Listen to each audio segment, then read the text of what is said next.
Welcome back. Republic Bangla ಪತ್ರಕರ್ತ ಸಂತುಪನ್ ಬಂಧನ ವಿಚಾರಕ್ಕೆ ಇಂದು ದೇಶಾದ್ಯಂತ ಖಂಡನೆ ವ್ಯಕ್ತವಾಗ್ತಾ ಇದೆ. ಈ ಬೆನ್ನಲ್ಲೇ ನಿನ್ನೆ ರಾತ್ರಿ ನಡೆದ ಒಂದು ಬೆಳವಣಿಗೆ ಹಲವು ಅನುಮಾನಕ್ಕೆ ಕಾರಣವಾಗಿದೆ. ಆ ಕುರಿತ ರಿಪೋರ್ಟ್ ಇಲ್ಲಿದೆ.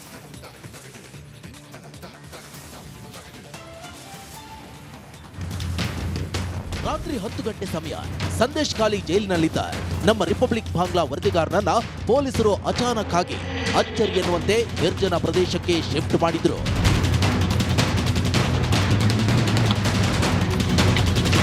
ನೋಡಿ ಹೇಗೆ ನಮ್ಮ ವರದಿಗಾರನನ್ನ ನಿರ್ಜನ ಪ್ರದೇಶಕ್ಕೆ ಕರೆದುಕೊಂಡು ಹೋಗ್ತಿದ್ದಾರೆ ಅನ್ನೋದನ್ನ. ಕ್ರಿಕೆಟ್ ಆಡುವಾಗ ಹಾಕುವ ಹೆಲ್ಮೆಟ್ ಧರಿಸಿಕೊಂಡಿದ್ದ ಪೊಲೀಸರು ಒಂದ್ ಕಡೆ, ಮತ್ತೊಂದು ಕಡೆ ಸಂತುಪನ್ ಅಕ್ಕಪಕ್ಕದಲ್ಲಿದ್ದ ಇಬ್ಬರು ಪೊಲೀಸರು.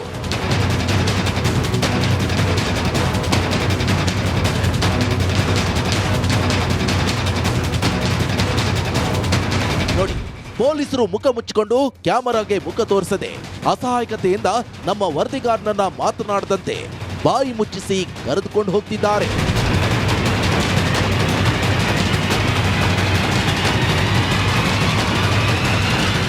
ಹೀಗೆ ರಾತ್ರೋರಾತ್ರಿ ಖಾಸಗಿ ವಾಹನದಲ್ಲಿ ಕರೆದುಕೊಂಡು ಹೋಗುವ ಪ್ರಮೇಯ ಯಾಕೆ ಬಂತು?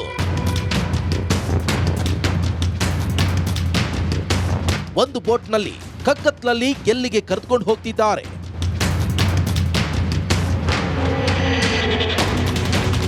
ಯಾವುದಕ್ಕೂ ಇಲ್ಲಿಯವರೆಗೆ ಉತ್ತರ ಸಿಕ್ಕಿಲ್ಲ.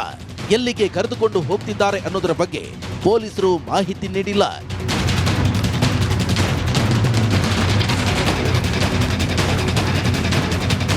ನೋಡಿ, ಹೀಗೆ ಕರೆದುಕೊಂಡು ಹೋಗಿದ್ದು ನಿಜಕ್ಕೂ ಖಂಡನೀಯ.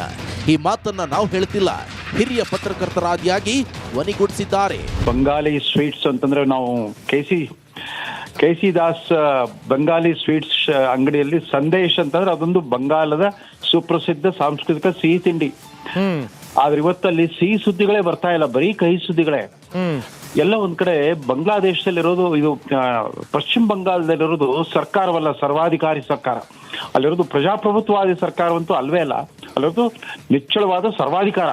ಏನಾದ್ರೂ ಇಲ್ಲಿ ಕೆಲವು ವಿಚಾರಗಳು ಬಂದಾಗ ಈ ಭಿನ್ನಾಭಿಪ್ರಾಯಗಳನ್ನ ಬದಿಗೊತ್ತಿ ತಮ್ಮ ಹಕ್ಕುಗಳ ರಕ್ಷಣೆಯನ್ನ ಮಾಡಿಕೊಳ್ಳೋದಕ್ಕೆ ಮತ್ತು ನ್ಯಾಯಯುತ ವೃತ್ತಿಯಲ್ಲಿ ತೊಡಗಿರುವಂತಹ ತನ್ನ ಸಹೋದ್ಯೋಗಿಗಳ ಉಳಿವಿಗಾಗಿ ಗಟ್ಟಿ ಧ್ವನಿಯಲ್ಲಿ ಪ್ರತಿಭಟನೆಯ ಹಾದಿಯನ್ನ, ಅದು ಪ್ರತಿಭಟನೆ ಬೀದಿ ಹೋರಾಟ ಇರಬಹುದು, ಅದು ಪ್ರತಿಭಟನೆ ನ್ಯಾಯಾಂಗ ಹೋರಾಟ ಇರಬಹುದು. ಹೀಗಾಗಿ ಪತ್ರಕರ್ತರು ಆಕ್ಟಿವಿಸ್ಟ್ಗಳಾಗಿ ರೂಪಾಂತರ ಆಗುವಂತಹ ಅಗತ್ಯತೆ ನಮಗೆ ಈಗ ಹಿಂದೆಂದಿಗಿಂತ ಜಾಸ್ತಿ ಇದೆ.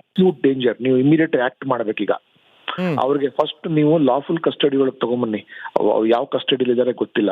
ಸೊ ಹಾಗಾಗಿ ಇವ್ರು ಏನಕ್ಕೆ ಕರ್ಕೊಂಡು ಹೋಗ್ತಾ ಇದಾರೆ ಅಂತ ನೀವು ತಿಳ್ಕೊಬೇಕು ಅಂದ್ರೆ ಫಸ್ಟ್ ರಿಮಾಂಡ್ ಅಪ್ಲಿಕೇಶನ್ ಅಲ್ಲಿ ಏನ್ ಹೇಳಿದ್ದಾರೆ ಅಂತಕ್ಕಂಥದ್ದು ಮುಖ್ಯ ಆಗ್ತದೆ, ಅದನ್ನ ತಿಳ್ಕೊಬೇಕಾಗ್ತದೆ.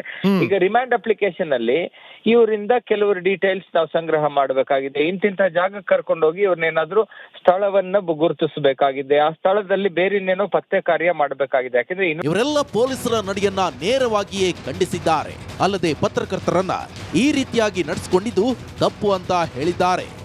ಏನೇ ಹೇಳಿ, ಸತ್ಯದ ಪರವಾಗಿ ಧ್ವನಿ ಎತ್ತುವ ಕೆಲಸ ಮಾಡಿದ್ದಕ್ಕಾಗಿ ಹೀಗೆ ಮಾಡಿರೋದು ಖಂಡನೀಯ.